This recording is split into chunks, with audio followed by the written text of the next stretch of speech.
trip. It was a serious quest for him. He'd spent the better part of a year thinking about it, planning it, figuring it all out, talking to me during our breaks about what gear to take. But for all the careful planning he did, he also indulged in some wild fantasies.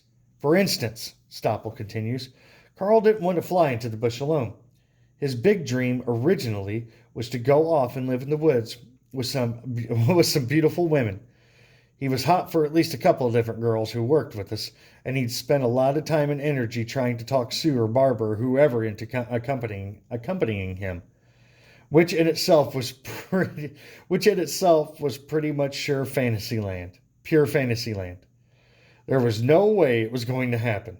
I mean, at the pipeline camp where we worked, pump station number 7, there were probably 40 guys for every woman. But Carl was a dreaming kind of dude. And right up to until he flew into the Brooks Range, he kept hoping and hoping and hoping that one of these girls would change their minds and decide to go with him.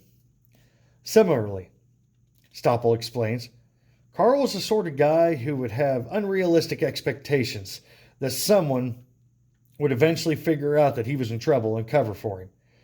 Even as he was on the verge of starving, he probably still imagined that Big Sue was going to fly in the last minute with a plane load of food and have his wild romance with him. But his fantasy world was so far off the scale that nobody was able to connect with it. Carl just got hungrier and hungrier. By the time he finally understood that nobody was going to rescue him, he'd shriveled up to the point where it was too late for him to do anything about it. As McCunn's food supply dwindled to almost nothing, he wrote in his journal, I'm getting more and more worried. To be honest, I'm starting to get a bit scared. The thermometer dipped to -5 degrees Fahrenheit. Painful, pus-filled frostbite blisters formed on his fingers and toes. In November, he had finished the last of his rations. He felt weak and dizzy. Chills racked his gaunt frame. The diary recorded, hands and nose continued to get worse, as do feet. Nose tip very swollen, blistered, and scabbed. This is sure a slow and agonizing way to die.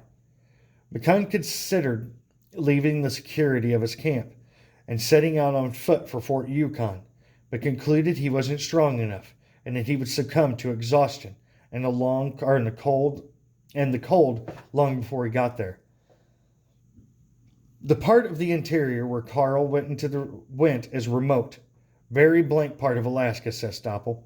It gets colder than hell there in the winter. Some people in his situation could have figured out a way to walk out and maybe winter over. But to do that, you'd have to be extremely resourceful. You'd really need to have your shit together. You'd have to be a tiger, a killer, an effing animal. And Carl was too laid back. He was a party boy. I can't go on like this. I'm afraid, McCunn wrote sometime in late November near the end of his journal, which by now filled 100 sheets of blue-lined loose-leaf notebook paper. Dear God in heaven, please forgive me for my weakness and my sins. Please look over my family. And then he reclined in his wall tent, placed the muzzle of the .30-30 against his head, and jerked his thumb down on the trigger. 2 months later, on February 2nd, 1982, Alaska State Troopers came across this camp, looked inside the tent, and discovered the emaciated corpse frozen hard as stone. There are similarities among Rossellini, Waterman, McCunn, and McCandless. Like Rossellini and Waterman, McCandless was a seeker and had an impractical fascination with the harsh side of nature. Like Waterman and McCunn, he displayed staggering paucity of common sense.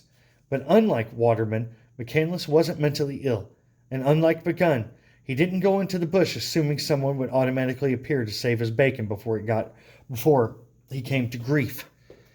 McCandless didn't conform particularly well to the bush causality stereotype. Although he was rash, untutored in the ways of the backcountry, and incautious to the point of foolhardiness, he wasn't incompetent. He wouldn't have lasted 113 days if he were. And he wasn't a nutcase. He wasn't a sociopath.